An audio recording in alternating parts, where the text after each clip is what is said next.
Good morning प्यारे बच्चों। आज हमारा नया पाठ शुरू हो रहा है और पाठ का नाम है चावल की रोटियां।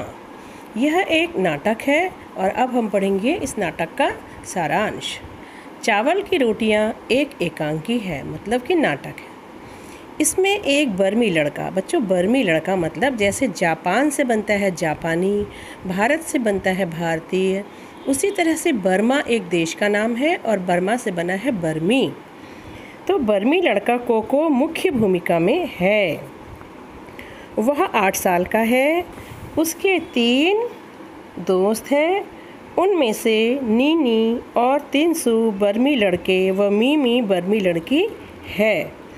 उबातून जनता की दुकान का प्रबंधक है। जनता की दुकान मतलब जैसे हमारे यहाँ होती है ना दुकानें, ठीक है, राशन की दुकानें जो होती हैं सरकारी। एक दिन कोको अपने माता पिता के खेतों पर जाने के बाद उठता है।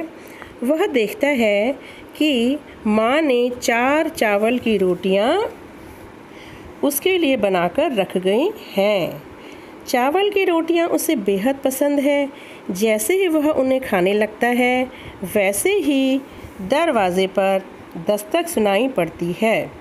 वह जल्दी से रोटियाँ रेडियो के पीछे छुपा देता है। दरवाजे पर नीनी होता है। वह कोको से पूछता है कि दरवाज़ा खोलने में इतनी देर क्यों लगाई। कोको बहाना बनाते हुए कहता है कि नाश्ता करके मुंह धो रहा था। नीनी उसके घर रेडियो पर परीक्षा संबंधी सूचना सुनने आया था। कोको झूठ कहता है कि उसका रेडियो खराब है।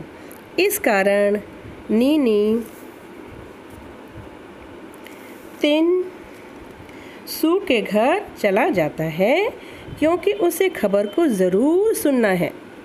कोको उसके जाते ही फिर खाना खाने को तैयार होता है। फिर दरवाजे पर दस्तक होती है। इस बार मिमी आती है और वह भी देरी से दरवाज़ा खोलने का कारण जानना चाहती है। कोको फिर पुराना बहाना लगा देता है।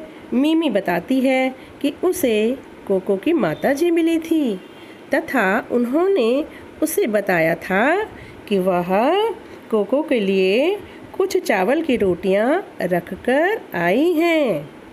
कोको तुरंत जवाब देता है कि रोटियां तो थी पर मैंने वे रोटियां खा ली।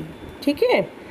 अब मिमी उसे बताती है कि उसकी माँ ने केले के पापड़ बनाए थे और वह 2 पापड़ कोको के लिए और 2 अपने लिए लाई थी। ठीक है। उसने सोचा कि चावल की रोटियां और पापड़ का हम दोनों मिलकर बढ़िया नाश्ता करेंगे, पर अब तो तुम नाश्ता कर चुके हो और तुम्हारा पेट भी भरा हुआ है। अब तुम कुछ भी नहीं खा सकते। मिमी कोको से पूछती है कि क्या उसे चाय मिल सकती है, तो कोको उसे बताता है कि चाय अलमारी पर रखी हुई है। मिमी कहती है कि तुम चाय पी ही नहीं पाओगे क्योंकि तुम्हारा भी पेट भरा हुआ है। ठीक है। और मिमी जो है फटाफट एक पापड़ चाय के साथ खाने लगती है। अब कोको पछताता है। भूख के मारे उसके पेट में गुड़गुड़ की आवाज़ आने लगती है। फिर क्या होता है, अचानक दरवाजे पर कोई आता है। इस बार तिनसु होता है।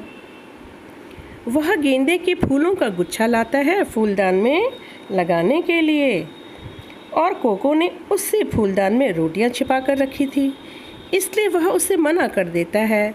मिमी तिनसु को पापड़ व चाय पीने के लिए देती है। इतने में फिर दरवाजे पर दस्तक होती है। इस बार दुकान का मैनेजर उबातून आता है। ठीक है। और मिमी उसे भी क्या देती है, चाय पीने के लिए देती है। वह उसे खाने के लिए चाय के साथ पापड़ भी देती है। उसे भी गुड़गुड़ की आवाज़ सुनाई पड़ती है। तिनसु कहता है कि ये चूहे की आवाज़ है।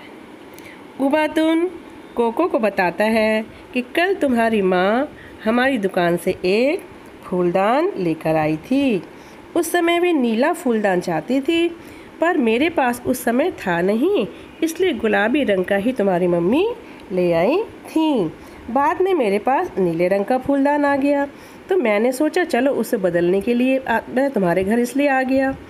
ओ बातून गुलाबी फूलदान उठाकर नीला फूलदान उसकी जगह रख देता है और गुलाबी फूलदान के साथ खोखो की चावल की रोटियां भी उबातून के साथ चली जाती हैं।